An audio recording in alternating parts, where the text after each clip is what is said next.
our building. We partner with Gates and with PEP and the government of Barbados very, very often, and we are thrilled that we found a new way to build out this cooperation. So I'll get out of your way because I know you're already pressed for time. Lots to do. Thank you very much. We have a really full schedule, a really nice agenda, which is a combination of opening remarks, a keynote by the Honourable Prime Minister Motley, who will join us shortly, a panel conversation during which I have the pleasure of asking questions to a number of very esteemed colleagues, followed by a video message, and then a roundtable. And then we'll have closing remarks. So in case it feels like we're going all over the place, it's by design, but we will have a little bit of flexibility as Prime Minister is occupied for the next few minutes, and so the first few minutes may not go entirely in the sequence that was envisioned. We're also waiting for our colleagues from Brazil, so you'll have people coming in and out. My name is Pep Bardeweel. I am the director of the Bridgetown Initiative and Prime Minister Motley's advisor on climate resilience. I've collaborated in different ways with many people around the table, so it's a pleasure to welcome you. I think we will start with some opening remarks from yourself, Bradley, and then move on to whoever arrives first. We freestyle here. It can't be too serious. This is the second time in 2 days that I am the warm-up act for Prime Minister Motley. She did the same thing to me the other night, so I'll just tell jokes until she comes in, and we'll get off to a good start. Welcome, everyone. It's great to have you here. Thank you. This room represents really a 20-plus group coalition that has been working for about a year now to get to the point we're at now. We're super happy to be sharing the results of both sort of research work, but also an agenda going forward on adaptation. On the Gates Foundation side, this has been a year of sort of reflection and action for us. It's our 25th anniversary year as an organization, and also the year we set ourselves a time horizon of 20 years until our own close. And so it's been a year where we're doing a lot of thinking and planning in our organization about how to make the most progress with the tools we have, the innovations, against the challenges that matter most. And it would be hard to not anchor in exactly where we are today, the combination of human development and climate. And for us, adaptation has been that nexus of those two issues, has been a narrative, a framing that we've been committed to for a while, but I think we can all sort of agree it has been hard to action. It's taken a lot of effort to get adaptation on the agenda, if you will. Huge thanks to the Brazilians who have put it front and center in COP. And yet still we owe it to ourselves to make it specific. What do we do if we care about adaptation? Where do we start? It can't be all things to all people. So the hope is that today's report, and huge thanks to Systemiq, helps us set that action agenda. I hope you'll interrogate it, listen, debate, and leave with two things. One, better understanding, better grounding of what the best buys are in adaptation. More importantly, you're all here because you're in the business of action. So I hope you leave with something to do, something to invest in, something to champion, something to take forward on the agenda. Thank you. So, More no jokes. That's okay. You'll get that slightly nervous laughter, but by the middle of this conversation, we'll all be friendly. So I think what we might do in attendance of Ivan from Brazil and Prime Minister is perhaps go to you, Guido. We have about 5 minutes, but feel free to stretch it to about 7 to give and I will cut you off there, to give a presentation, I think, of the main insights on the report, which I think will be very useful. And we encourage everyone to read it, so hopefully this gives enough of a snippet to get us going for the rest of the conversation. Great. Well, thank you very much, Pep, and thanks to the many organizations that are in this room. This has been a big a coalition effort almost. And thanks for the wonderful partnership with the Gates Foundation. So very pleased to present this report here, which we also worked on very intensively with the Brazilian COP presidency, so also huge thanks for their partnership and collaboration. And they, as you all know, are very committed to putting the resilience and the adaptation topic at the center of discussions in Belém. So we salute their leadership. So the report essentially, as a core point, really posits that we need to think of resilience as an investment agenda. This is no longer just a problem to talk about as something that's happening in the distant future. It will, yes, obviously require policy changes, but those need to focus on redirecting existing investment flows to make them resilient. And there are, as I come to, about $350 billion in additional investments in EMDBs and emerging markets that are needed for the resilience agenda. The resilience topic is crucial to make communities safe and prosperous.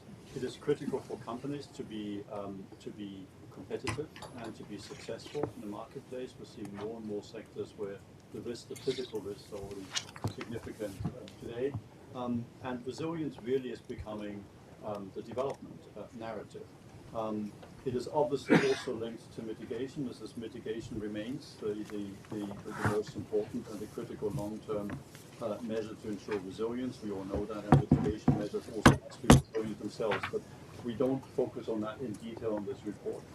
So why focus on resilience? One of the first questions that we asked ourselves is, well, where is the evidence base on the benefits of investments? And the evidence is there, but it was quite scattered. And so what we've tried to do across these 20+ organizations is to pull it together. These are just some initial insights. There's a lot more in the report, obviously. We're seeing we could avoid 1 or 2 million additional deaths if we invest in resilience. If we don't invest them, that is going to happen quite soon, by 2030. Where resilience, a lack of investments in resilience will push more people into extreme poverty. What is often less understood is we tend to focus on the disasters because they're visible, but it's the slow onset changes, the slow burn changes that often have very, very severe economic costs. A 30 degrees Celsius ambient temperature can reduce productivity in a factory by at least 15%. I mean, the human productivity, which are massive numbers that often add up to economic costs that are greater than those from the disasters. For companies, the losses are large already, and we're seeing for LDCs that the lack of investments in resilience could have at least a 10% GDP impact. So the good news is that we actually can mitigate a lot of these costs. Just to be clear, there is no perfect adaptation. There's no perfect resilience. Climate change and nature loss are going to be net negatives. But we can see that early warning systems, for example, can reduce mortality rates by a factor of 6. There is a very large also investment opportunity for companies at 500 billion to 1.3 trillion by 2030, and we've seen the $35 billion in incremental investments. But one of the most sort of shocking, I think, numbers for me out of this report is that for every single dollar that's invested today in resilient infrastructure, close to $87 to be precise, go into infrastructure that's not resilient, that is not fit for purpose, that is not going to be a good investment in the long term. And that gives you an illustration of just the redirection of investment flows that we need to make. If you're looking at insurance as a solution, we know that today that 60% of damages from natural disasters are uninsured globally, and in many developing countries that ratio rises to 90+%. So we really are seeing very, very massive risks here. Gagi has called out briefly as part of this work we've worked with, or BCG has led an assessment of what are some of the best buys. This is based on an assessment of adaptation plans and nationally determined contributions and the various climate strategies that countries have. I am not going to go through them, but as you can see, they cover the full spectrum of social sectors to physical infrastructure, and they are detailed in the report together with the supporting evidence base. To close, that this is in terms of next steps. There are three broad areas that we've also aligned on with the COP30 presidency. Number one is we need to deliver on country priorities, and virtually every country now has some national adaptation plan or strategy, but these are not, in most cases, in almost all cases, are not yet investable proposals. So they need to be turned into investable programs with clear KPIs. And we're seeing, with the work that, for example, Uganda, Sam is already leading, we're seeing strong evidence that is not only possible in a short period of time, but it's also likely going to reduce the cost of capital for investments in these programs. There are various country platforms under discussion that can help here tremendously, and they obviously need to have resilience as a core theme. We need to embed resilience into every economic and financial decision in the public and the private sector. We've just had a good discussion on the macroeconomics of that, shared by the Coalition of Finance Ministers for Climate Action. There's lots of work happening described in the report at the corporate level and insurance. Let me call this out as a particularly important sectors. And then there are a number of really important enablers. We need better pricing and data on resilience.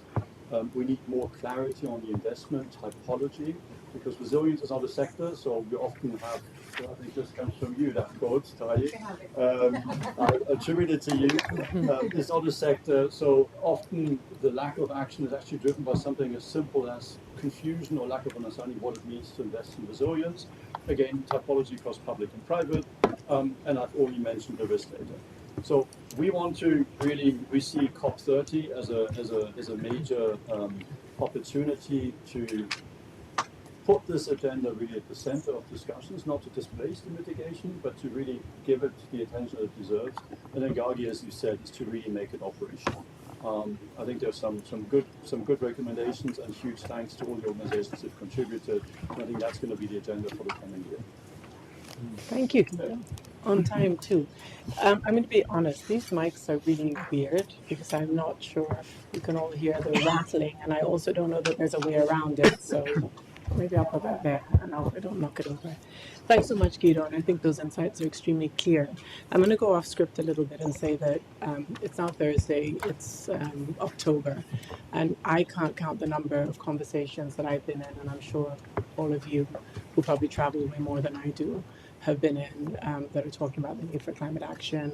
It's amazing that there is now a sense that resilience is critical and a political agenda behind that. But for many of us, that's been obvious, particularly for those who come from countries that have been hit and are hit again and again.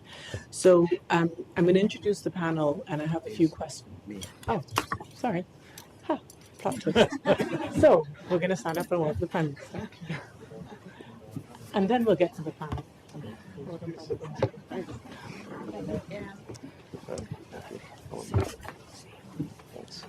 Thank you for joining, Piano.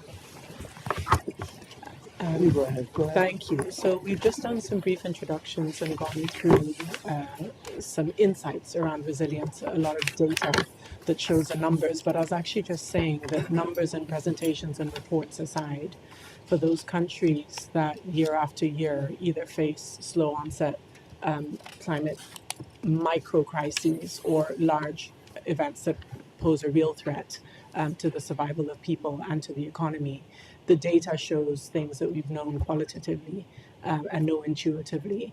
And so the question is, how do we use that data? How do we use the political moment of COP30 to actually advance the agenda in a way that makes sense for leaders such as yourself, Prime Minister, and the leaders of many other countries that are represented around this table, so that we take this from a conversation which feels intellectually satisfying and that actually provides the numbers so we all need to substantiate investment, but then takes us across the line to actually doing some doing. And so perhaps with that, Prime Minister, if you have found your feet and are happy to take the floor, I'll pass to you. I would have rather hear you speak first, but So- I'll go. Let me apologize. We actually have a lot happening in the Caribbean at the moment, and there's actually a heads of government meeting going on and some other things that we're dealing with, so I'm truly sorry to be distracted. The bottom line is that both yesterday afternoon and this morning, in the sessions that I did, we spoke to the need for those who are willing to move and those who have options to understand that they actually have options rather than being paralyzed by the fear of what others may say or do and being paralyzed by the reality of a world that has changed so much in the last few years. And what do I mean by that? If there were no advances, you could almost justify doing nothing. But we have seen some movement. We've seen movement on the climate disaster resilient clauses, which I really don't like the name. I call it the natural disaster clauses, which is what we've called it. And when all is said and done, there is no country or entity that is going to give Barbados the equivalent of 17-18% of GDP in a 2-year period after a major climatic event. So unless someone has another idea, this one unlocks actually the largest amount of liquidity for us at a time when the numbers of persons and companies that are uninsured and underinsured is rising because of the lack of access in some instances and the lack of affordability in other instances of insurance premium.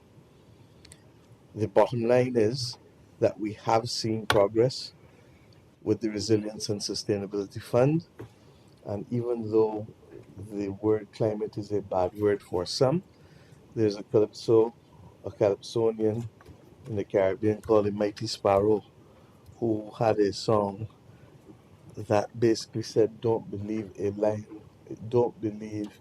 lying word that your eyes are telling you. And that is what others are asking us to believe about climate, that it is happening, but it is all lies, so don't believe that that's happening. And to that extent, therefore, we continue to recognize that the work of building resilience is at the core of everything that we do. But resilience isn't a new word, nor is resilience a word related to climate. And the irony is that Barbados' next debt swap is actually a debt swap for social resilience and not climate resilience. And one of the points that both the Bridgetown Initiative and the 4Ps made clear from the beginning is that you cannot separate people and planet. It's a false dichotomy. And therefore, if that is the case, then resilience for human beings must mean resilience.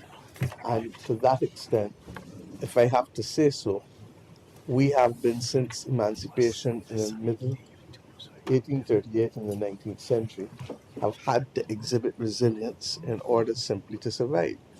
So that when I look at the situation, the people who perhaps are feeling the most off balance are the larger countries and the larger institutions, because this is not what you're accustomed to. But regrettably, this has been our reality for a very, very, very, very long time. So I start from this point because we have learned to claim success and reset and go again. And I suspect that that is what the international community is going to have to learn to do, rather than believing that all things are lost. Secondly, I believe that countries have to show more commitment at the domestic level. And that is why Bridgetown 2.0 had spoken about mobilization of domestic resources as part and parcel of the equation. And we took a clear decision that you cannot talk the talk without walking the walk. And we have established a resilience and regeneration fund, as some of you have heard already, that requires 0.25 of 1% of earnings to go into the fund from every employee and every self-employed person, and the employers will match the contributions of the employees, and the government itself will put 0.35% of GDP every year before we put anything else on the table recognizing that this is a mechanism by which we, one, keep faith with our citizenry, but two, also have more moral authority to speak to those outside of our borders about an issue that we are trying to fix, not because we caused it, but because it is our reality. Thirdly, we need to recognize that whether we like it or not, there's still too many biases in the international community, and anything that is not reflected in a traditional North Atlantic prism, I didn't say prison, but prism, is casted with doubt and suspicion. And we pay a heavy price for the fact that this is the reality of what it is to be a former colony. And this is the reality of how we continue to be viewed. But rather than lamenting it alone, we need to confront it and deconstruct it, and to be able to see where truly are the information gaps that would cause people to want to cast us out of the park in ways that are unacceptable. Fourthly, we need to be able to have political will return to the table. It was there. All of a sudden, you can use SDRs to assist Argentina. All of a sudden, when quantitative easing was a bad word during the pandemic, the G7 countries did quantitative easing in the trillions, while you left $80 billion for 80 something countries to share in to be able to get through the pandemic. I am saying that it is the absence of clear political will that is stopping the real progress. But you have to accept that it is still possible for us to become strategic rather than trying to take a scattershot approach to everything. And that is why I strongly support the Global Methane Agreement, because I genuinely believe that it meets the love language of those who don't want to admit that there is something called a climate crisis, and it meets the love language of those who fervently believe that we are facing an existential crisis. And those examples are as old as humanity itself, that very often in the most unlikely of places, you can find common purpose and potentially a win-win for everyone. The scientists are the ones who are advising. I don't profess to be a scientist, but they have said very clearly you can reverse temperatures by half a degree if we get the methane issue controlled. We have the technology to genuinely be able to determine where methane exists and where it doesn't, so that we are capable of proving it with relative certainty. We are in a position where if we can get companies, oil and gas companies, to agree that flaring gas is burning money and not fixing pipes is losing money, then their balance sheets improve. But more importantly, you need them at the same time to receive an instruction that if you really want to drill, baby, drill, then you perhaps need to move with warp speed, as you did with vaccines, on settling how you're going to scale up decarbonizing technology to a commercial scale. In my UN speech, I made it clear the fossil fuel industry is not the enemy, it is emissions. And therefore, we need to find, right now, we are sitting in a square and there's a common space in there. We need to find the common space with the oil and gas companies to be able to allow us to at least stem the flow and bring us back to a point of reversal of half a degree. And at the same time, when you use decarbonizing technology, the scientists show that you immediately have a spike in temperatures, but it comes back down. So you need an offsetting mechanism, and potentially control of the methane can be that offsetting mechanism. There's a little more complexity with respect to livestock and rice paddy farming, because the farmers don't have the balance sheets to carry the adjustment in the way that the oil and gas companies do. But I believe through some form of subsidy and thinking creatively, we can find a way to help them change how they farm, not stop them from farming. I say these things because if we can domestically, regionally, and then selectively, strategically with those countries that have the political will, while praying that the others will soon be persuaded again, because the one sure thing is that the temperatures are still there rising and that the climate crises will still come. And hopefully, populations will become less tolerant of persons who tell them not to believe a word their lying eyes are showing them. We have the ability to make progress.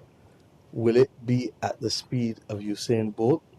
No, it will not be.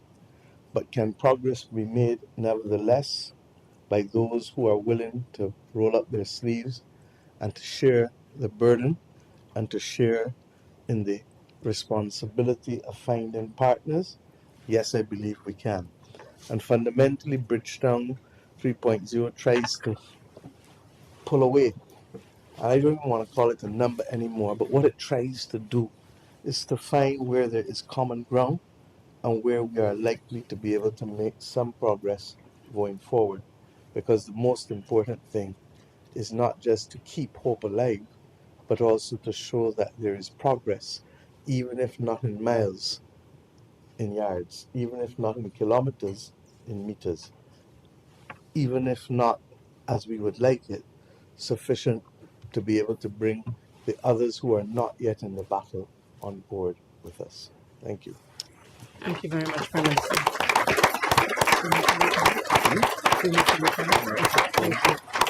Thank you very much, Prime Minister, firstly for joining us, because we understand it is an extremely tense time, so we appreciate your time, and please, of course, feel free to depart it at any moment. Perhaps I'll go back to the schedule, because now we have Ivan as well. Thank you. Welcome, Ivan. Ivan Oliveira is with the Ministry of Finance of Brazil and a core member of the COP30 presidency team. Ivan, please, a few words from you. Thanks, Pep. I'm sorry for being late. In fact, I went to another place and then had to take a car, but I could listen in the YouTube Guido's presentation and the beginning of Mia's presentation too. So a real pleasure to be with you. Let me just reinforce how timely the report is, and it's really the kind of joint push that we need to do together. Just yesterday we had the launch of the report of the Circle of Finance Ministers of COP30 that should be well embedded in the roadmap from Baku to Belém, that should be out later this month. And there we can see something, probably I think Pep touched on that briefly at the beginning of the meeting, how we have been trying to bring, in all the 5 pillars of the report, you find adaptation and resilience. When we talk about MDBs, funds, concessional, private sector mobilization. So it's really trying to reinforce the message that we need to go beyond mitigation. That's the easiest part, especially when it comes to the private sector, but really go for resilience and adaptation. And in very concrete terms, I'd say, and that's the call from the report. I had a good interaction yesterday, for example, on the report, and somebody said, doing the report is easy. We need to go for implementation. And then I said, look, this is a different story, because at the end of the day, the report itself is based on implementation. We're not reinventing the wheel with the report. We're essentially taking Bridgetown Initiative points, G20 roadmaps and reforms of the funds and multilateral banks, the agenda on country platforms, and we're really, under the framework of COP, with the lens of climate finance, we're saying, look, there are a couple of priorities we can have when it comes to the recommendations that are there. And from the Minister of Finance, we'd like to push this way. So it's really about the implementation that's on its way. I think we've seen, including when it comes to the multilateral climate funds, a lot of work has been done. We start to see those things getting to the ground. If you take the Brazilian country platform, for example, the way we launched it, it's a very unique endeavor where somehow we started to see the system moving and helping us in framing our own platform. So it's really a report about implementation.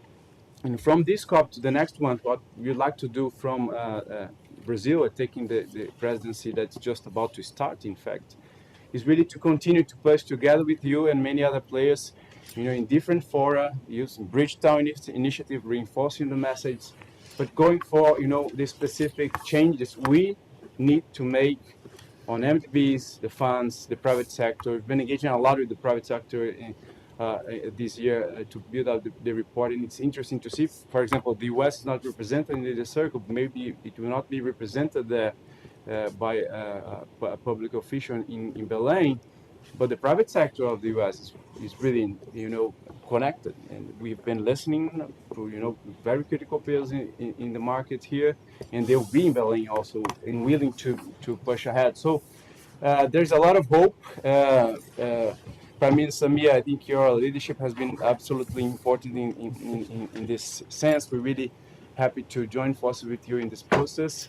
Count with Brazil, count with COP30. We're in a process of implementation. The report is part of the implementation process. Let's continue that, and let's get to the next COP with some very concrete results, money on the ground according to the country's priorities, from the funds, the banks better engaging them, private sector and new structures being launched according again to the needs of the countries that are quite different at the end of the day.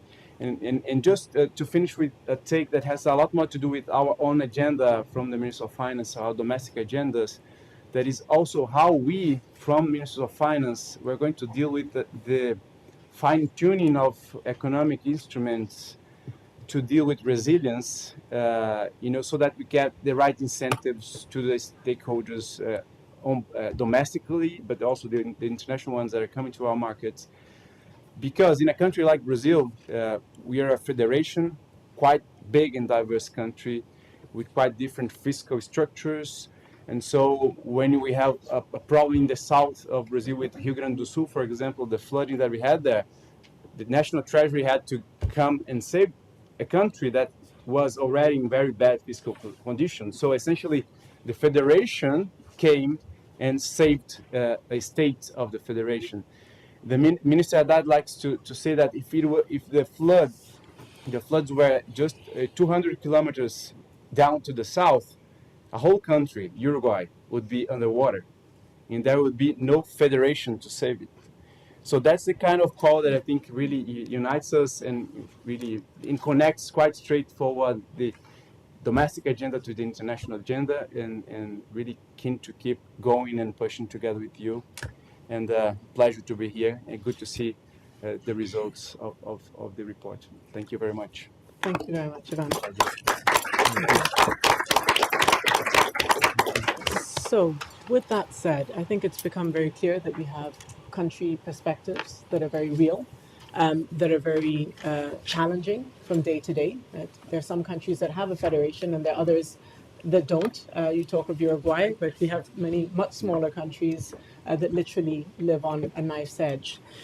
So with that, I think we'll go to our panel, and they need no introduction, but I will introduce them nevertheless. I'm joined by Lord Nick Stern from the London School of Economics.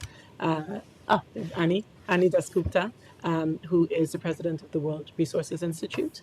Stefan Hallegaert, chief climate economist at the World Bank. We already met Guido Schmidt-Traub, who actually I forgot to introduce as a partner at Systemiq, and Tarier Badegesin, CEO of the Climate Investment Funds. So, a few questions to you, both based on the report and otherwise. Nick, if I may. Yes. You have an upcoming report from the Grantham Research Institute, which fed into the launch of the report, the report that was launched today. You've looked at the cost of inaction. You've looked at the economic case for investing. What does your work show, and how do you take what it shows to action? Yeah, thank you. And it's a privilege to be here with Prime Minister Mia and all the people on this panel. I can't run through them all, obviously, but it's a very special group, and thank you for including me in that group. And congratulations to Ivan, to the way in which you guys have been doing COP30. You know, we salute what you've done, and the Circle was a tremendous achievement, both putting it together and the report itself. And this report here, I think, is a tremendous contribution. It gives us a clear narrative based on evidence, and it gives us an action agenda. But to try to respond to the language of the question, 20 years ago when we did the Stern Review, we argued that the cost of action was far less than the cost of inaction. We've gone beyond that now and said, well, it's clear we have to act. Certainly around mitigation, that argument is past. The question then becomes, given that inaction is catastrophic, what do you actually do? And then you go straight to investment. You have to invest, and in different ways. You have to invest in infrastructure, you have to innovate, you have to do things in different ways.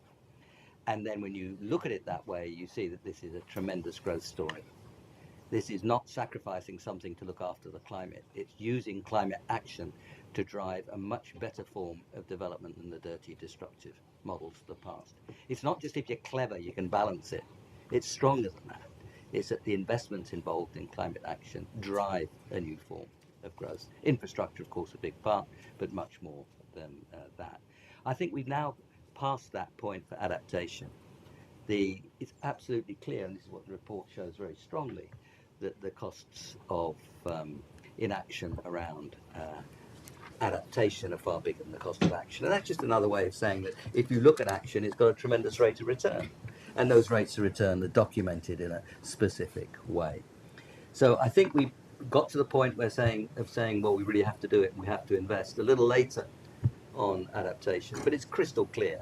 And so the discussion is now, how do you invest in a way that makes your economies much more resilient? How do you create the conditions for that investment? So first identify the investment, create the conditions for investment, and finance the investment. You're going to need all kinds of insurance and financial structures within all that. But it's about investing in order to be much more resilient. We've got, and here the independent high-level expert group, Amar here, and Vera Songway. I hope you all know Vera. We've been sharing that, and we come up with a number, and it's based, it's reflected very much, or whichever one's reflected in the other, it's consistent with the kinds of numbers in the report. We're talking about, by 2035, about 400 billion, and now we're running at about 40 or 50. So that's 8 to 10 times we have to scale up. But these are very attractive investments. So it's not a question of whether, it's a question of how we actually make it happen.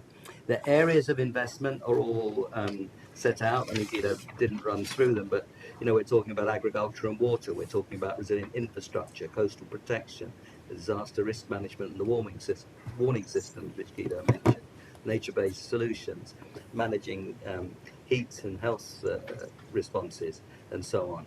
And of course, as Guido emphasised, it's not just shocks, it is that whole slow onset story along with it. And let me finally go to the finance point, because identify the investments, create the conditions for investments, but financing adaptation is more difficult than financing mitigation. I'm not saying that all mitigation finance is that easy, but adaptation is more difficult, because in many cases the returns to your investment are spread across a lot of people. So how do you actually get the returns? I mean, if you make your own house earthquake proof, then you get the returns of that investment. But a lot of the stuff, particularly around water management and so on, the investment is made with flood control or whatever it is, and it's spread across the community. So one form of finance will be to strengthen local public finance systems, so that the city or the township or whatever it is has a means to raise the resources out of the extra incomes that come from the adaptation action. At the individual level, information, if you tell people what the risks of flooding are, they're much more likely to make the investments that they can make in their own properties, of course, in the context of the bigger investments that the community makes. So first, local public finance. Second, information itself. Regulation is very important. You may have noticed what catastrophe we've created in the UK with the way in which we privatised and regulated the water industry. There are lots of examples in the UK about how not to do things, and people ought to study it. It seems to me quite closely. We showed how not to close coal mines. Yeah, we showed how not to privatise the water industry. Really, a lot of educational stuff there. But the problem was when they privatised the water industry, they said, "Oh, it's a monopoly," and first-year economics, monopolists can price gouge, so you have to control the price. That's not wrong. But there are other things that go on in water, like contamination, like pumping sewage into rivers. So that regulation would have created a better form of regulation, would have created more investment, and of course the consumers ultimately would pay. But you can spread that out if you do the finance right over a long, big area. So local finance, information, regulation, and finally, and it's my final point, but it's a very important one. All about bringing private sector finance in, if you can, is don't overdo the distinction between mitigation and adaptation. An awful lot of what we do is development, mitigation, adaptation, all wrapped up together. Mangroves, restoring degraded land, public transport, decentralised solar.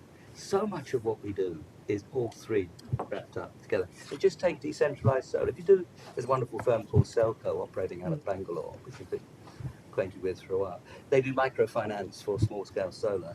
That makes people much more resilient. If the power cracks up, that you've got your own thing to keep you going. It increases incomes. There are lots of gender opportunities that it creates in terms of charging up people's cell phones and all sorts of running a local shop, all sorts of ways. So we mustn't set mitigation against adaptation, because so much of what we do is mitigation, adaptation wrapped up together. And it also helps the finance story where that's true. And I just gave one small example. So I think we're actually in a much more cheerful position than we used to be, in the sense that the degree of understanding, the specificity, what we have to do is all developing. And so I think we've shown the opportunity now, the challenge, and Prime Minister Mir put it very clearly. If you understand what to do, then do it. Thank you.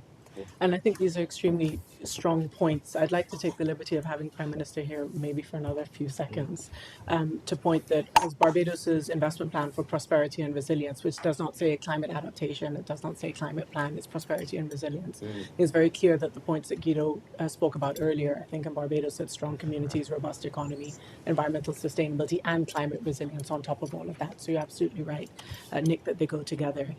Likewise, the points of what you build, how you build, where you build, right? That's core. It's around regulations, around planning. If you need to move people, fine, but let's avoid them going to the places that are going to flood in the first place if you have that luxury. But I do think it's the poorest people who end up in the floodplains. Right? Of course, and it's the poorest people who are not resilient before the crisis and are even worse off after, right? But I do think that there are some nuances I'd like to dig into, particularly with Stefan. So you talk about subnationals. Small countries don't have subnationals, and many countries that have municipalities don't have well-functioning municipalities, and so devolving the borrowing to the subnational level doesn't always work, because there is only one government, in the case of Barbados, for example, and the government, again, sorry, Prime Minister, if I may, is dealing with a whole bunch of things. To give you an example, Stefan, of mains replacement, because you've written so much around infrastructure, 40 to 60% water losses. So it's an issue of too much water, too little water. In a country that's water starved, how do you deal with mains replacement, over 2,500 kilometers of mains that have to be replaced over time? And in some instances, you don't know where they are because they were laid 100 years ago during the colonial era. So these are very practical things we have to deal with. So question for you, because we met at a time when I was working in Dominica and you were working on Fiji, actually. So I think we have that island perspective. How do you see the opportunity to leverage this resilience agenda, not to address climate, but to transform particularly small economies? Nick, you spoke about agriculture. I'm thinking about sugar in Fiji. How do we move this from a problem that we have to solve to a mindset to shift the work that institutions like the bank is doing on small states to be way more ambitious and actually way more impactful? Thank you so much, and it's really impressive to be discussing those issues in a room like here, and to have your voice pushing those issues. It's really a big change compared with just a few years ago. I'll try to be even more positive than Nick, which is always a challenge. And I was really happy to see that the report is really not defensive, because to me that's really what we shouldn't do. Like approach those issues in a defensive manner. Like we'll try to reduce losses, we'll try to avoid some of the suffering. And the report, I think, is doing a great job as pushing a positive discussion. But I would like to push you even more, if I may, because when we're talking about development, about structural change, about growth, what we're asking firms and people to do is to take risks. We want people to educate themselves. We want farmers to change the way they grow rice. We want firms to try new business models. How can you do that if you're dealing with exogenous shocks all the time? If you have power outages every time there is a high temperature, or flood every time it rains too much? People cannot manage risks individually. They have to manage all of the risks that they are exposed to.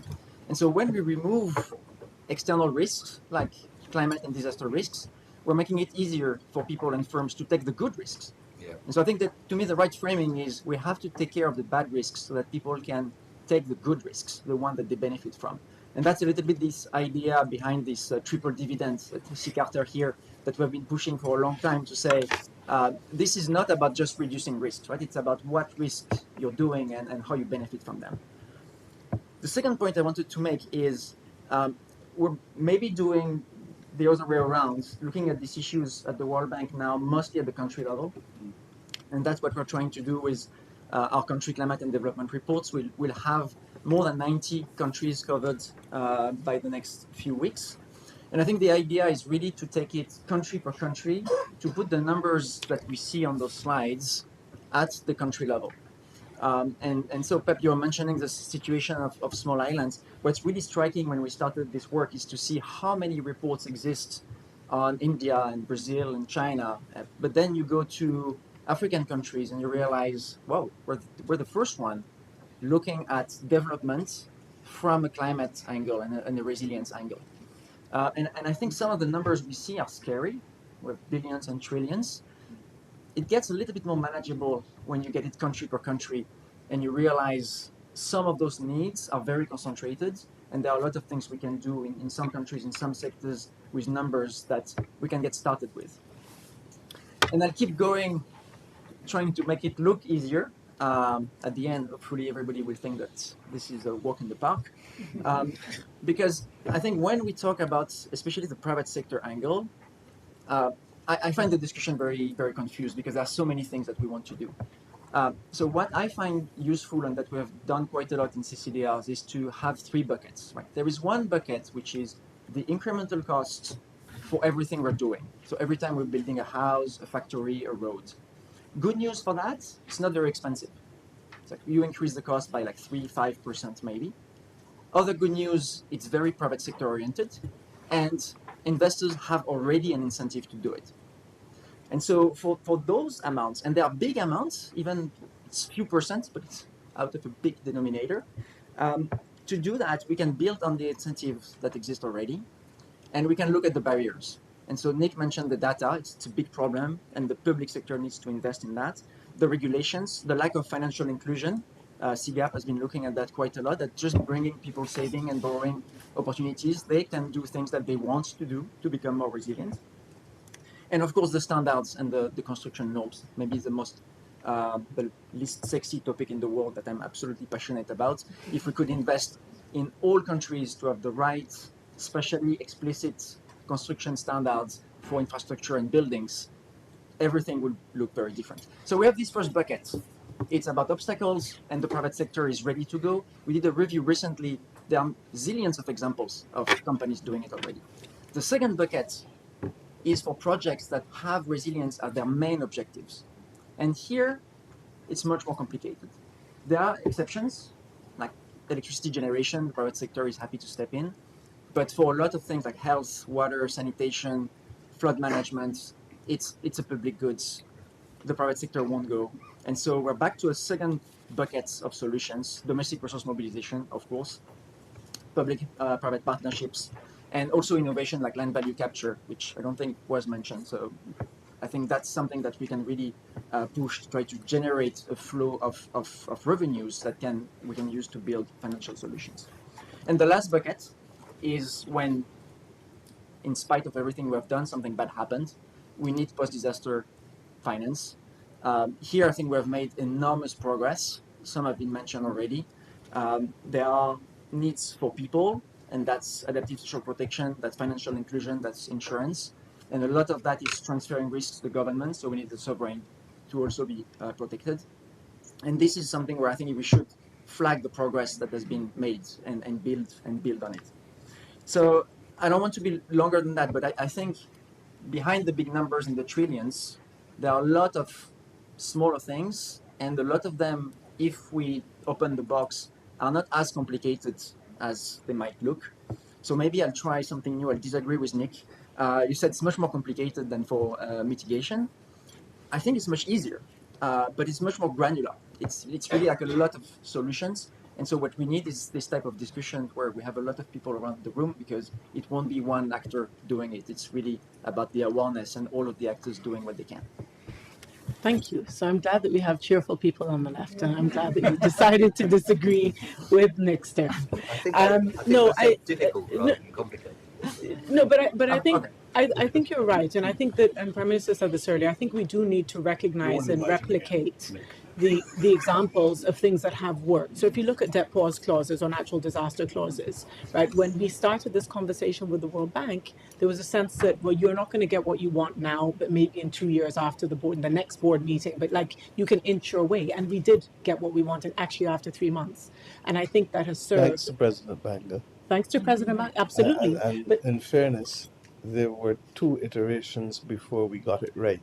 correct. And on each one, when they did it and we said it wasn't working for us, the World Bank went back and changed it to modify it.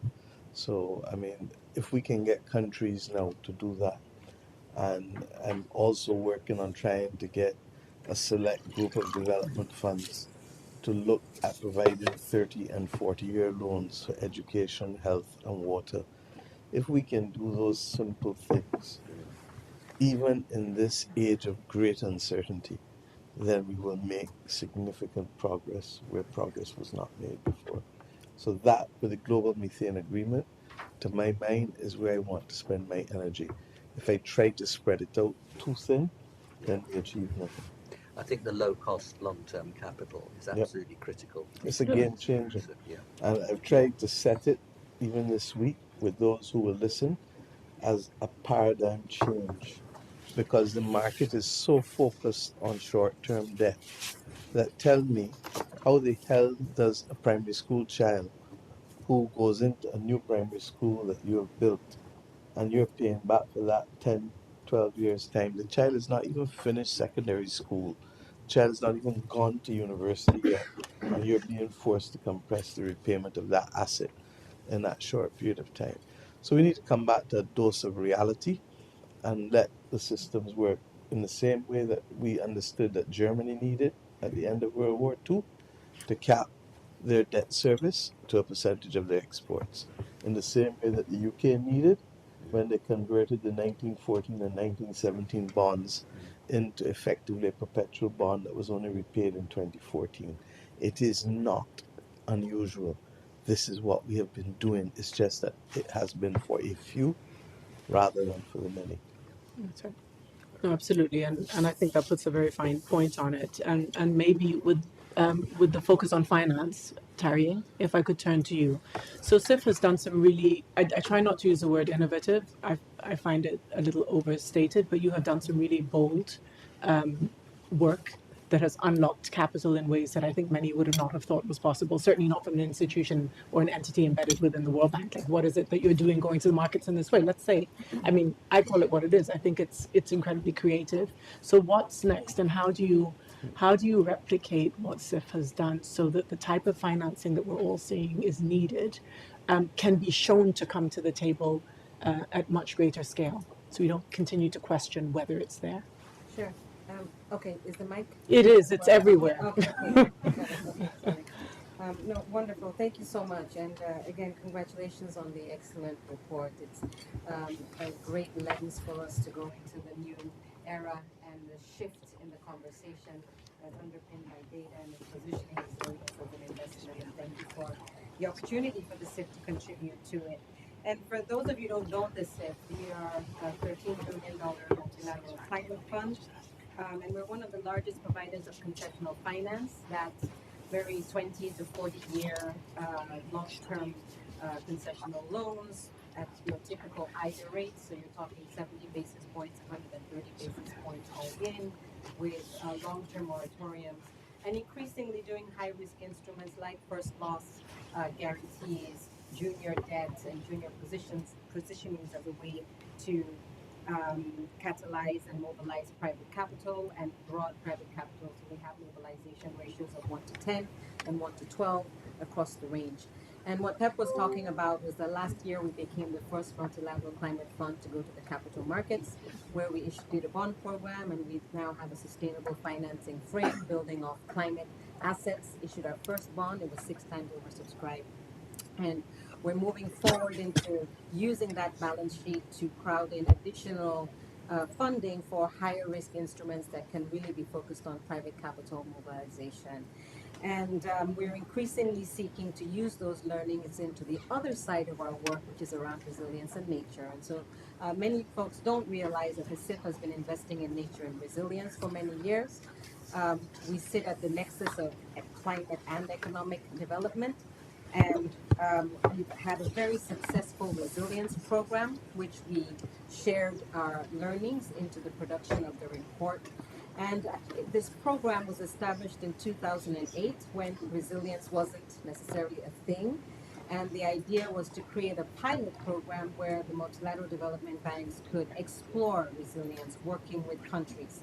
And even from that point on till now, countries identified many of the archetypes that are established in the report. Core being smart agriculture, resilient infrastructure, water stewardship, early warning systems, and insurance. And we have several examples of successes. We've fully deployed the program, over $1 billion. We've surpassed all the targets that were set out, and we have all the data representing that. And we have concluded the evaluation for the study. The evaluation is going to be made public, including the data that can be used into this new era of resilience investments.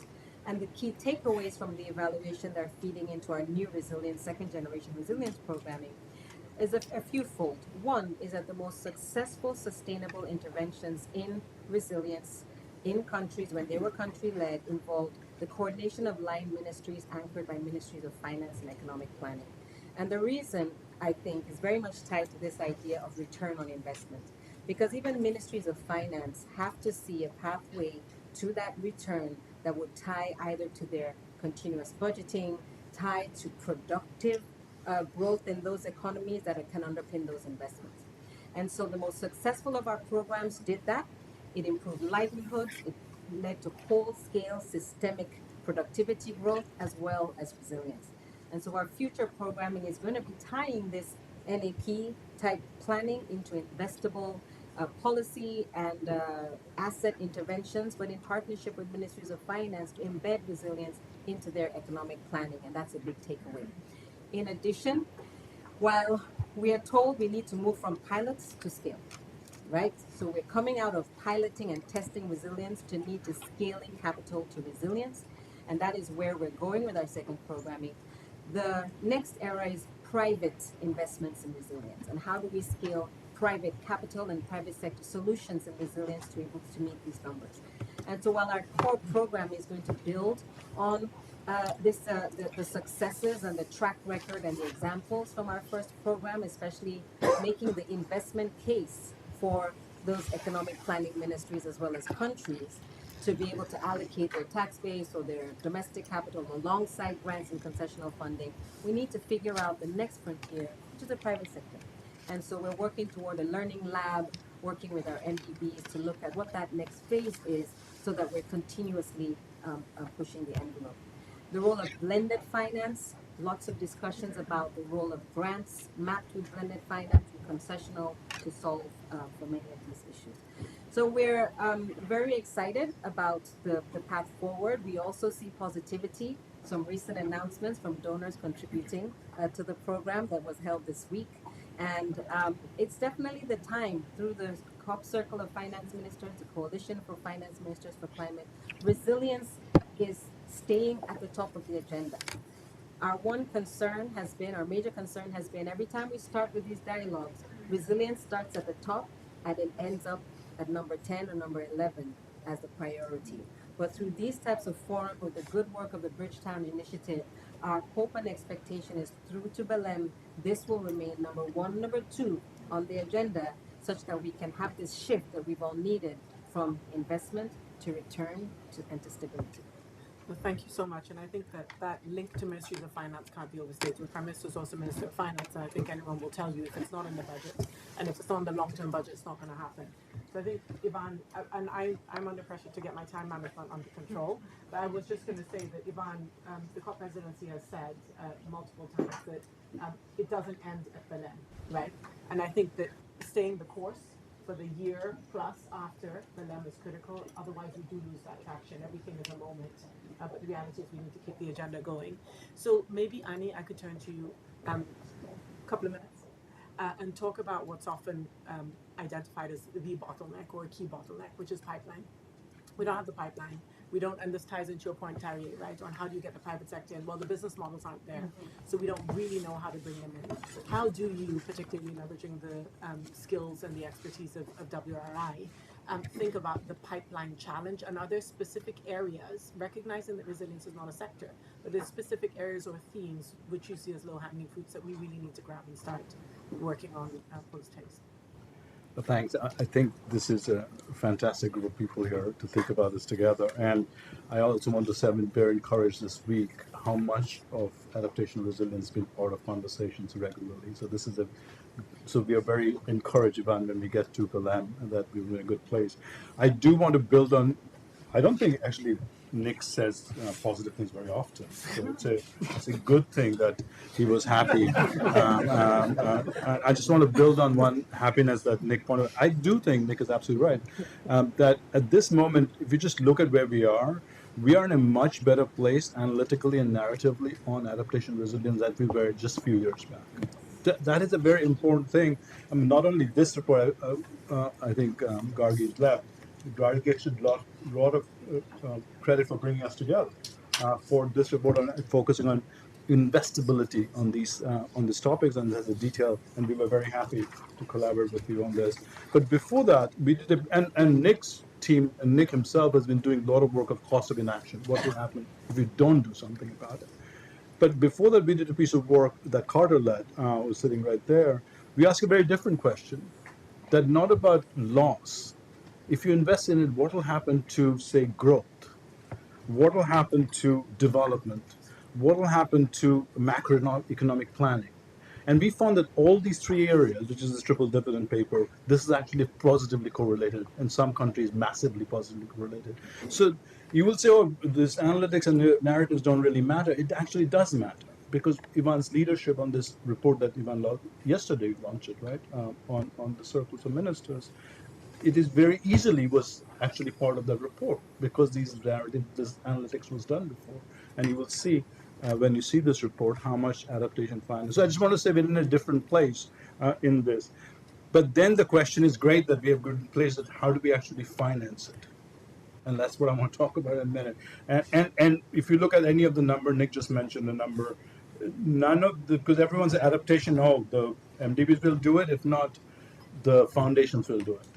If you just look at the numbers, these two things don't add up to what the gap is. Just don't, like by far. Foundation investments last year on adaptation was $1 billion, $1 billion. So the question is private capital. You talked about it. That's the next frontier. I personally think private capital is a really good, that's not the only thing that needs to happen. It's a really good leading indicator of what needs to happen. So I think we should take focus.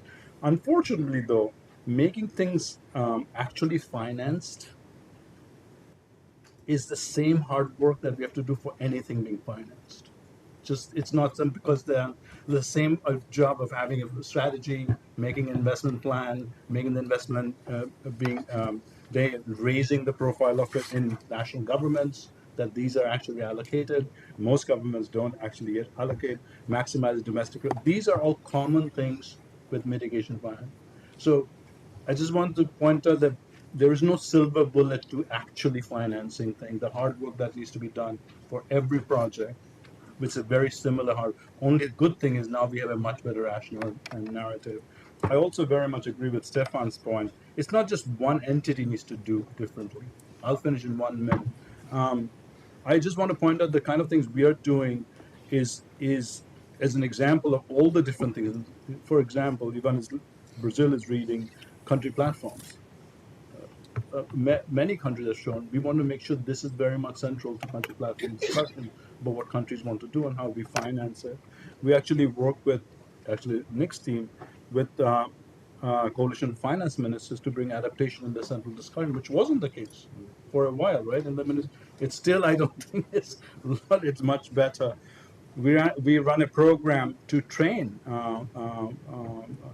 people in grad school called RAMP to go to Ministry of Finance so they can do macroeconomic planning on adaptation. And we actually part of the African Development Bank, a massive program of land restoration in Africa, where 55% of land is degraded, so which is a direct connection to that. I just want to end by saying that the next step is all of us, to Stefan said this, all of us need to bring this ecosystem to make adaptation financing more conducive. I don't think there is a silver bullet just because we have a good narrative. For sure. Thank you so much, Andy. So I am going to switch the order around, and this is actually a good point to jump into our roundtable, seamlessly flowing into the Ministry of Finance. Sam, we had a session earlier today, and where I was flanked by two colleagues from the IMF, and never thought that we'd be in a conversation where we were talking about the DSA and the need to incorporate nature and climate in its positive effects on growth, and that everyone in the room was in agreement that this made sense. Could you provide us, and we're going to do a quick fire, could you provide us, in about 2 minutes, with your thoughts, particularly from Minister of Finance perspective, on national accounts, and I'll get quite specific actually, on how you have addressed this practically in your ministry on the ground? Thank you very much. Today, this afternoon, really had very good things from some from Uganda, Minister of Finance, but I simply going to co-chair the Coalition of Finance Ministers of Climate Action. So it's really speaks for me. I'll come to your question. I'll use the 2 minutes, maybe 0.5. But resilience and adaptation is very key. And it has the report, it's implementing the report that came out yesterday, Circle Finance Ministers, really at our hardest, the coalition and government's Minister of Finance. One way that I look at it more is you're talking at macro level, macroeconomic objectives, but there's the micro level also, where industries, cost of production, how to bring in country, investors, both local and external, but also at community level, household level, and individual level. And that's when His Excellency, when she said social resilience is key, for me, I felt, this is something we should be able to look at as Minister of Finance. And all this to bring in, public sector government must invest in enablers to crowd in private sector to bring money, to make sure that what we're talking about this afternoon about DSA and how the narrative to bring in resilience and adaptation in our tools and the reports, so that the ratings are show that there's a positive investing in adaptation and resilience, is to be able to bring in money so that we can be able to invest both domestic and external. And I'll bring you from the global stage as a coalition leader. We're looking at this. We basically we don't want to understand, and we've tried to understand this, and the understanding is already there, but we need more. What are the benefits of investing in resilience and adaptation? Just to have the modeling aspect of that, but also to be able to align these plans that we're talking about, the reports, to national development planning frameworks and budgets, which is key, and then so that we can be able to get the climate financing and be able to implement. Now, coming directly to your question, what we've done in Uganda, first is basically was to understand to understand the benefits. And we've put this in our macroeconomic models. We've extended our social accounting matrix to put in the land matrix, the water matrix, and the energy matrix, and so that you can be able to run simulations, and this can tell us that this can happen. So try and simulate and see what can happen at country level. And we see the advantages of investing in adaptation and resilience. We've also, we've gone back to look at we've worked our natural capital accounting, we've done the accounts, we've looked at the last report of the monetary services account 2023. It tells us what we've lost and what we're gained. And if you invest in resilience, what we may gain afterwards. So these are key. But it's a question. And these are practical examples I'll give you also. We invested in a road which is resilient, Entebbe Kampala Express Highway, and it really changed the movement in terms of time. It increased, for example, where I live, 13 kilometers, sometimes during jam hours I take an hour. But driving from Kampala to Entebbe, which is about 40 kilometers now, you take 15 minutes and you are driving very fast. But it's one. It's really fast. Yeah, very fast. Yeah,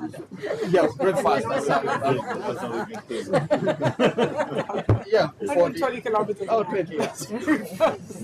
But the point I'm making is that it's really changed how it can go. But it's one of the most expensive roads in Africa. And it costed us a lot.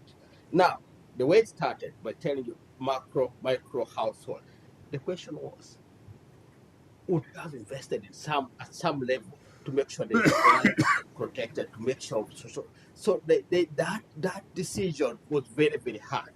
But over time, when we've seen floods taking our roads, floods blocking things, people have started saying, yes, this was a good investment. That's on the positive side. But the other side, last 2 years ago, we had floods in Kampala, and roads were washed away. And we're now thinking short-term, long-term. We have little money. So shields, you can see that these are not resistance roads. So the question is about money and how to take the decision at some point. And that's why I felt when the Excellency was talking, I was, there can't be financing, and we can think of it this way and hear it from everybody here of being encouraged. But there's something we're doing, and we can do it better at country level, especially when ministers of finance get involved and understand and make sure that financial flows go towards the right. Thank you so much, and I'm glad you took a couple of extra minutes because I forgot to introduce you. Sam Mugume is the co-chair of the Coalition of Finance Ministers, and I think what's critical here is that it is north and south, right? It's 100 countries, and I think explaining from the perspective of the finance ministers like those in our countries who are dealing with this on a day-to-day basis to counterparts who also understand trade-offs, but also hold the purse and hold the say on how resources are allocated in some instances is critical. With that, and I'm glad that you talked about this very specific road example. I'm sorry that, again, it's a little off script, but this is important. You are going to talk about roads that have to be upgraded, but in many instances, we're talking about roads that just didn't exist. So this is new infrastructure, this is new capital, and that is the advantage that many of the so-called least developed and less developed countries have, is that these are new pathways that have to be charted. So how do you make them resilient? And if I could turn to Mahmoud Mokhluddin, who is known to everyone as, held the position of the executive director of the IMF for many countries, but also sits on many commissions related to debt. I don't think there's any disagreement between ourselves on this one point, which is that you will need more debt. Okay. And that we have to start to reframe how much debt is acceptable and how debt sustainability is not just analyzed in terms of returns, but the volume of debt that countries are going to need to take is digested as acceptable or not acceptable. Mm-hmm. If you look at the investments that Uganda or Barbados or Egypt has to make, it is going to require increases in debt and debt at affordable terms. How do you shift the mindset of the institutions that you know so well to appreciate that the volume of debt is not necessarily going to go down, but the terms have to improve? Right. Thank you so much. And let me first congratulate the team for an excellent report. I hope that what we are seeing in reality and practice is matching the good returns promised in the study. And if such good returns are there, one would wonder why they are not happening at scale in the countries that we are monitoring and reviewing closely, especially in the African continent, in the Middle East, and the Mediterranean countries, with updates that we have seen, especially from the private sector share of total investment when it comes to adaptation. There could be some good news in the making, but since the close monitoring happened on investments by the private sector, we have seen a decline, not necessarily an increase.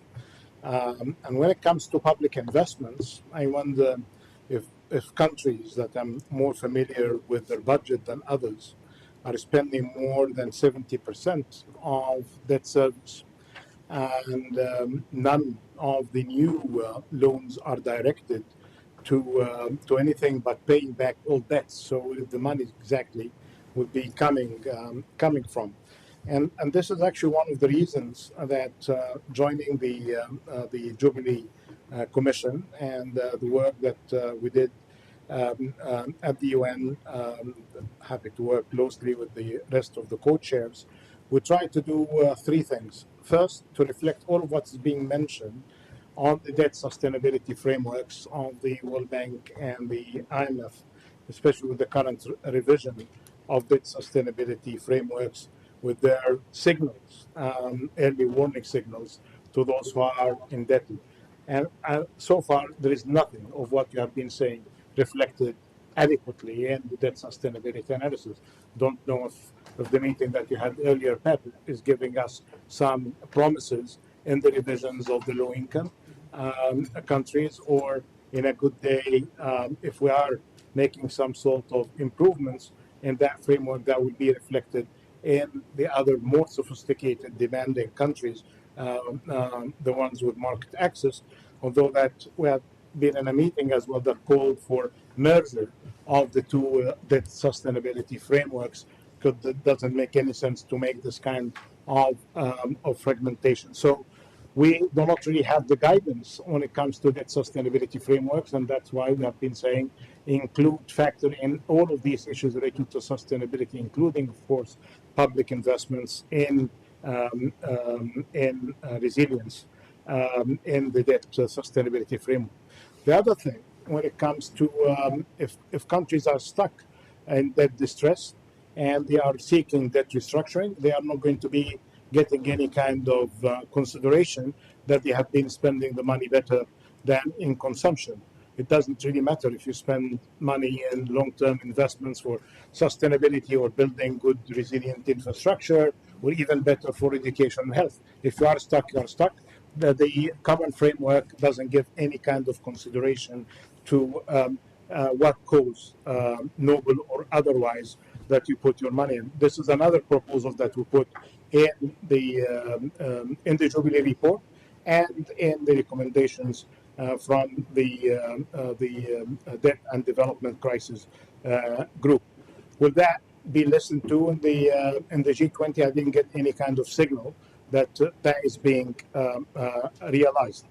So that gets me into the other means of doing business, which is basically, and good that Barbados led the way there on the debt swaps, and there have been some good signals that, including from the IMF, that swaps are not a bad thing if they are aligned with the macro framework, and they are not bad as well if they could be scaled up, not in a piecemeal. And I think what we need now is basically operationalization of some of the recommendations that came out from Seville, including establishment of that hub for swaps, and providing the technical assistance and knowledge support for that. This could be one of the areas of focus for the Borrowers Club, with the Borrowers Forum, to share knowledge, technical assistance, as well for those who are involved in swaps for the first time, and hopefully as well by getting better credits into debt swaps for nature and for resilience at large. The stigma associated with swaps will be removed, as we have seen from some of the recent transactions. Ben, you gave me a signal of 1 minute like 2 minutes ago, so let me wrap it up. Especially to welcome as well the Baroness, and we're happy to see her again with her excellent team. So 3 things that can get us hope as well based on the reports. One, perhaps we can have better understanding of the value of nature and how to protect it, and the value of resilience from the bigger project on the beyond GDP. And I know that Annie in previous life and others have been working on this issue of the natural capital accounting. Now it's happening now, it's going to be part of the future. So values and price tag could be really useful there. The second one, in a previous discussion, we had some good and serious attention to the value of insurance, and that was mentioned as well in the report, and to the pre-arranged finance, as we discussed before. This is the second area of work, and I'm happy that Brazil is taking the lead on that as well. And the very final thing, the TFFF, and this could be really getting us something at scale when you are really seeing the machinery of markets with good partnership between public finance and the local communities to be benefiting, and good endowments to be, I would say, sacrificed but invested. In addition, not just from Brazil, but other partners are being getting good news on that. That could really be scaling up the work, and if it is going to be successful for the forest, for the Amazonia, the same mechanism could be repeated in other areas of work, and perhaps what Stefan and Nick could be in difference with that could be conversion the practice when we see the project that could answer the 2 areas of concern. So there could be some good news down the road. No, thank you. And look, we're overwhelmingly optimistic. Some of us may be perhaps overly optimistic, but thank you for those points. And I think they're extremely specific. I realize that we're going to go over time a little bit, but hopefully you'll find that our panelists and our roundtable discussants actually have some really useful things to say. So please bear with us for a few extra minutes, if we may. Welcome, Baroness Chapman. Sorry, we might be just a little bit late. So just 3 more colleagues from the roundtable, if I may. So Karsten Stenvad, who is the President and Chief Investment Officer of the Acumen Fund.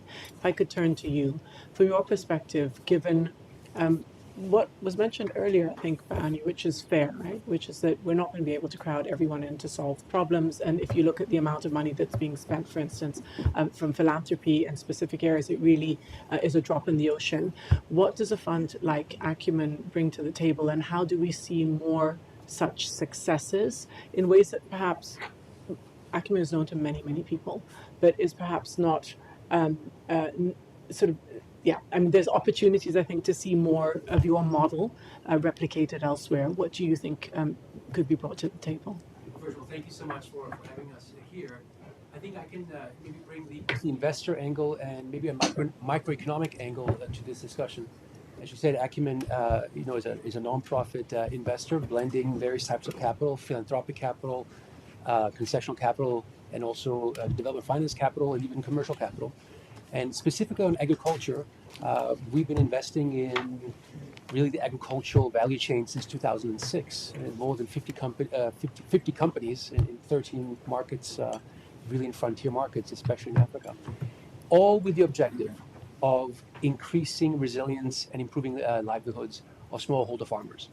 So we don't invest in the smallholder farmers, but we invest in businesses that either have smallholder farmers as suppliers or customers, and trying to think about how can we make resilience really investable. And I would say it's true that Acumen, it's a small drop in the ocean, but ultimately, I think what we try to do is to show that it's possible to make it an investable class. And I thought maybe I could share a couple of just some stats with you, because when we look at the companies we've invested in, we've surveyed both the companies we invest in, but also the beneficiaries, the smallholder farmers. And we've done this consistently over 5-6 years, and we can see what they say, and we can in a way see the themes of today, how they play out at the very micro level. First of all, if you just look at the actual smallholder farmers that are in our ecosystem, all of them, I think 6 to 8% of them talked about experiencing direct impact of whether it's drought, floods, all the things we've talked about. It is just so pervasive. I was in Pakistan last week. That's all the farmers we've met with. That's all they talked about. It's not a theoretical thing. It is so real. And most of these farmers live below the poverty line. and have no emergency funds.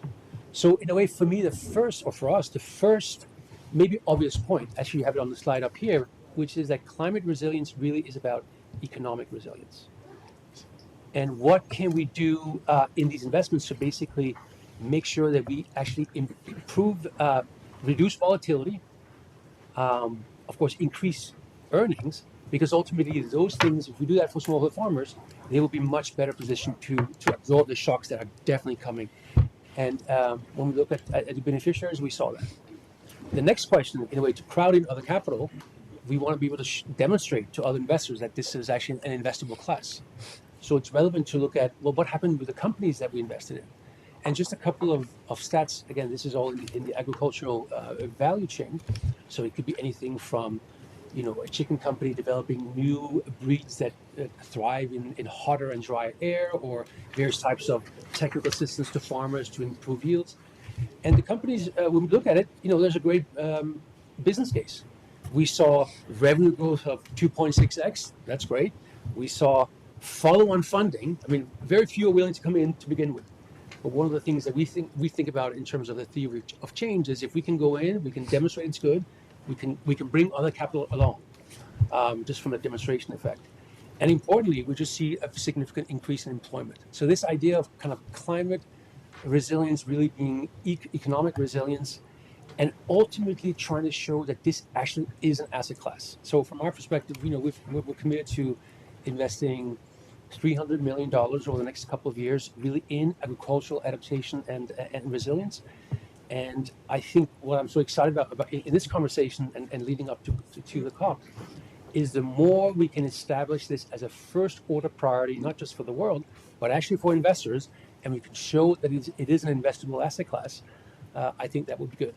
I'll just conclude by saying I spent most of my life or career in the traditional finance world, and I think the reality is that no one really looked seriously at this business case. And I hope now is the time that we can, with all of our contributions, can really demonstrate that actually this is an investable asset class. Thank you for saying that, because I have a colleague in the room who told me when I said this resilience is an asset class. I'm not sure that's possible. So maybe we can have a conversation on how we make that at least substantiate the case, but also how you take the models that Acumen is showing as successful and truly replicate them. Because I think there's often a challenge with identifying the models, and reinventing the wheel is perhaps not the best use of time. So with that, perhaps I could turn to Sanyade Okoli. Who is the special advisor to the Nigerian president on finance and the economy. We often talk about the challenges of small countries and equally the challenges of large countries. Like if you can't fix it in a small country, how are you going to do it in Nigeria and Indonesia, wherever, right? But by the same token, a country like Nigeria is considered extremely attractive because that's where many investors want to go. So Nigeria has recently announced or launched the climate investment platform to mobilize 500 million, which I would argue is also a drop in the ocean for a country as large as yours in climate finance for resilience and adaptation projects. Could you tell us a little bit about how that's going and the type of interest you've had? And if I could add to that, how much interest has there been from domestic capital markets? Okay. It's still quite early stages in terms of the fund. The focus of the fund is threefold. But before I talk about that, there's the question of why are we doing this? Because it's part of what we've been saying, that recognition that you're not going to get social resilience or fiscal resilience or economic resilience without climate resilience. In practical terms, one example of how it's affecting us, and I'll use your agribusinesses, inflation. We've just been celebrating yesterday inflation coming down from 20% to 18%. Earlier last year, it was about 34%. And food inflation is one of the big drivers of that. So unless we can bring down, part of that relates to the climate challenges that we're having. So both from a fiscal standpoint and from an economic standpoint, we have to address some of these issues because it is very, very real for us. It's early stages, 3 aspects to the fund, one for climate resilient infrastructure. Lagos, the commercial capital, I think it was a month or 2 ago, we had heavy rainfall, and the city grinds to a halt. It's a city of over 20 million people, And imagine the financial loss that comes from that. Then there's the clean energy transition. Of course, everybody knows about the M300. But again, you know, in terms of building the accessibility and ensuring that as we're doing so, we are doing it in a climate friendly fashion, because in Nigeria, with the grid not supplying anywhere close to what we require, using diesel generators and petrol generators are very real for us. And the third is the nature-based and adaptation solutions. And for the fund, we've got both the Ministry of Finance Incorporated and also the Nigerian Sovereign Investment Authority being quite key to this fund to be able to raise the necessary funding. But where are we from a domestic standpoint? The truth is, even if as I sat here, I realized that as much as we're slowly beginning to appreciate how real climate change is for us in Nigeria, there's still a significant mindset change that needs to happen. I think that we still see it as one other vertical, another pillar of things to do, as opposed to a horizontal that needs to really cut across everything we do, not just in government, but also in the private sector. And so I leave here feeling quite challenged. The figure that was put up there, I think $1 goes to climate versus, is it close to 90 or something? That sobered me, and it made me think, as somebody who sits in the Ministry of Finance, as we're spending money, we're trying to prioritize how much what we're spending with the tight fiscal space. Are we investing it in things that in the not just the short term, but the mid to long term will, even if not bearing returns as we see it, is reducing the spend that we will have to make, you know, in 5 or 10 years from now. So I go back ready to be more of a champion for the climate cause. I'll pause here. Okay. Thank you. And thank you for providing that perspective. I think what's interesting, and I won't do this as a follow-up question, but what's interesting for us from the Bridgetown Initiative perspective is to see how much domestic capital can actually be raised for these issues, right? There is a wealth, literally trillions of dollars sitting in emerging markets and developing economies, and we need to find ways to crowd that in and to exercise way more agency over the solutions, not just in terms of the business model, but also the funding of those business models and the returns to keep them domestically if we can. Welcome, Baroness Chapman. We've gone a little bit over time, but I would be delighted if you could kindly give us your special remarks, and then we will close the session if folks could just give us a few more minutes. Thank you. Yes, thank you very much, and thanks for allowing me to say a few words, and for all of you for being here. I'm so sorry I'm late. I was at a health event, and then the traffic, it was like being in London for a bit. But we got here in the end, so thank you. And I'm sure I'll speak to people who were here and find out what was said before I got here as well. But it's the leadership that I'm sure we've heard about in this room this afternoon that is changing what's possible. And she's not here any longer, but I think the inspirational advocacy of Prime Minister Motley is hugely significant. And what I've heard her, and what she said to me directly in the past, is that we've got to face up to reality, and the status quo just isn't cutting it. And I'm sure she said kind of words to that effect and more this afternoon.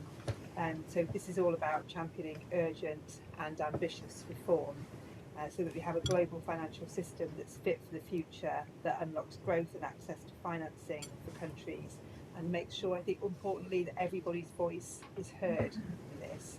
We need to hear our partners, listen when they say how much they want to work with us as investors, and they're calling on us to bring innovation, expertise, and all our shared strengths to the table.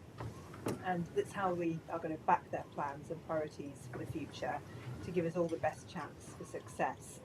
And in visits that I've had recently to Jamaica, Grenada, Barbados, Dominican Republic, I don't only go to the Caribbean, but it's a list of complete Caribbean, Antigua and the Bahamas. It's been a good year.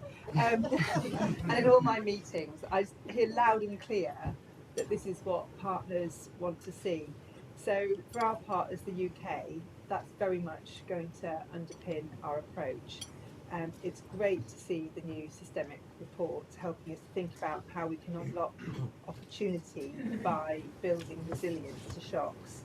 And just in the short time that I'll take, I've just got 3 very quick reflections. One is that we need everyone to see resilience not just as an upfront cost, but as we have heard, as an opportunity.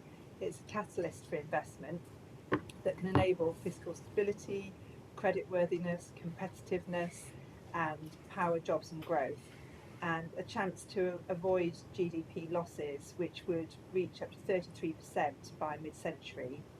Vivid examples like those in the report can help us make the case. Like Nestle's climate smart sourcing is driving coffee yields up by as much as 50%, boosting incomes, empowering growers and securing food systems. In Brazil, $2 billion spent on climate-proofing roads would prevent an estimated $47 billion in losses. By 2030, we're looking at a global market for adaptation and resilience worth between $500 billion and $1.3 trillion. It's extraordinary, and we need to recognise it and say so. Second thing I want to say is that we need everyone to understand the benefits of playing in the private sector. Not only can every dollar invested pay for itself 10 times over in returns, embedding resilience from the get-go is a smart, low-cost way to secure long-term returns, especially since 75% of the infrastructure needed in emerging markets by 2050 hasn't yet been built. And insurance sector innovation is at the heart of making progress on pricing this risk accurately, getting capital into solutions, building confidence, and helping governments prepare for disaster. And 3, we need to work together just to put this into practice. So my focus is on harnessing what the UK has to share. We've got the Met Office, Centre for Disaster Protection, providing advice worldwide. Building on the leadership of countries like Barbados and Grenada, who championed climate resilient debt clauses, allowing them to phase debt repayments after a natural disaster and to invest in recovery instead. As the first bilateral creditor to offer these clauses, we're supporting small states to take up CRDCs in their World Bank loans by covering their fees, and calling on all official creditors to offer these pause clauses as well. We're harnessing the power of the world's #1 green finance hub in the City of London, pioneering much needed solutions. We're working with our Treasury to co-convene an industry-led task force to get private finance flowing into emerging and developing markets, helping to build pipelines of bankable, resilient projects through platforms like the Private Infrastructure Development Group, working alongside the Bridgetown Initiative on efforts to scale up pre-arranged disaster risk financing as a share of crisis finance from, it's just 2% at the moment, we want to get it to 20%. By agreeing this finance before a disaster, we make sure the money reaches those who need it far, far quicker. Developing regional schemes, now underwriting billions of dollars of risk across Africa, the Caribbean, Southeast Asia and the Pacific, and calling for the multilateral development banks to lead with bold, ambitious climate strategies to reduce emissions and build resilience. To see through the reforms that could build their ability to lend twice as much in the next 10 years. So as today's report sets out really well, resilience is the investment agenda of the 21st century for citizens, communities, companies, for countries. And so all I can say really is that we'll just carry on working closely with you to make the case for action, play in the private sector and harness all our strengths to build resilience so that we can unlock these benefits of building a safer, more prosperous future for people all around the world. So thank you. Thank you so much, Ms. Chapman. So we just have perhaps a minute or so of closing remarks from Jen Austin, the Director of Strategy and Policy at the Climate Champions team. Thank you so much. I will be very quick. It's an honor to be here and to have heard this conversation. And in listening to the room, it's giving me confidence in how we've organized the action agenda for COP30. So I work for the Climate Champions team. We support the high-level climate champions that are appointed by each host country. So it's Dan Yoshbi from Brazil, Nigar Arpadarai, Dr. Mahmoud was the champion from Egypt, former boss. And the You had your boss. that task of the action agenda is to work on the non-negotiation side of COP, which is exactly what all of this work is, on the implementation side, thinking about how to bring whole of society solutions to support the countries in achieving those goals.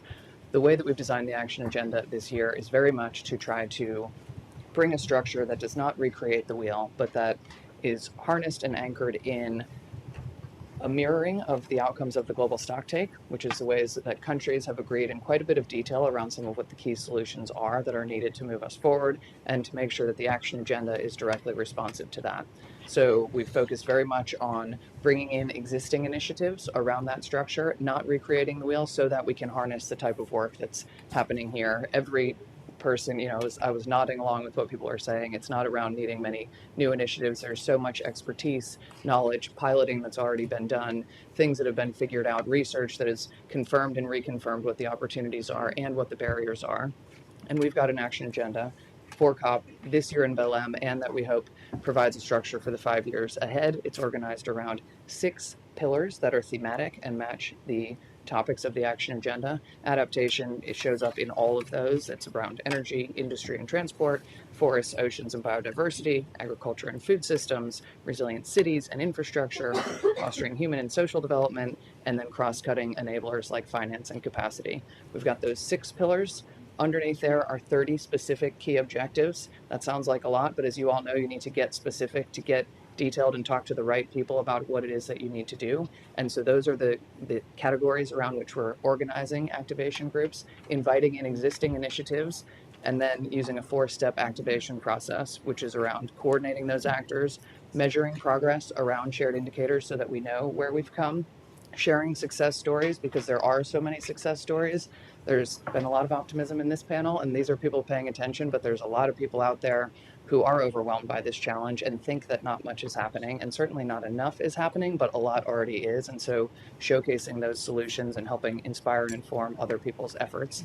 And then most importantly, or lastly, having groups get together with clear plans to accelerate solutions. What are the blockers, what are the barriers, and how do we bring folks together around specific action plans? There's a number of action plans that are specific, that contain adaptation and resilience. There's one quite comprehensive one around adaptation finance in particular. I'd imagine many of you are involved already, but I'll leave it there. If you're not connected with the activation groups or the climate action team, please do reach out and be in touch. Otherwise, we look forward to seeing many of you in Belém sharing stories of success already, and then joining those workshops around how to lay out those next steps, helping bring that confidence to folks around what is happening, and then bringing the right people together to move forward. So it's a bit, again, of a tactical description of how it is that we're trying to use the COP moment and the platform that it provides to harness and build and then shine a spotlight on the best of what's already happening, and let it be a bit of a problem-solving space so that we can continue to move forward. Thank you so much, Jan. And I think that's actually a really good way to end this, which is, you call it tactical, I call it practical. I'm going to do 3 things. One is connect with your activation group. The second is connect with Carsten. And the third is, Terry, we're so overdue for a conversation, but this point around embedding into ministries of finance has me extremely awake. So, no, really, more fired up than usual. And on top of all of that, we're only 7 minutes over time. Thanks for stressing me, Verla. So all of that to say that we got from A to B. It was a little bit loopy, but I think that's the message. Whatever it takes for us to get to Rome or to Lagos or to Bridgetown, can we just find that path? And I'm not saying that in any sort of pretentious way. I'm conferenced out, I'm paneled out, and I'm sure many of you are as well. But I do think, sincerely, this is the type of conversation that gives me a little bit more energy to continue the fight, and hopefully to you also. Thank you for being here. Well,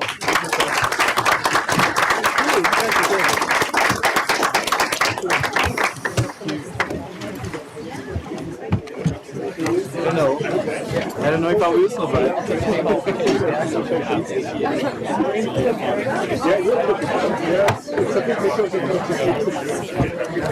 Glad to see it.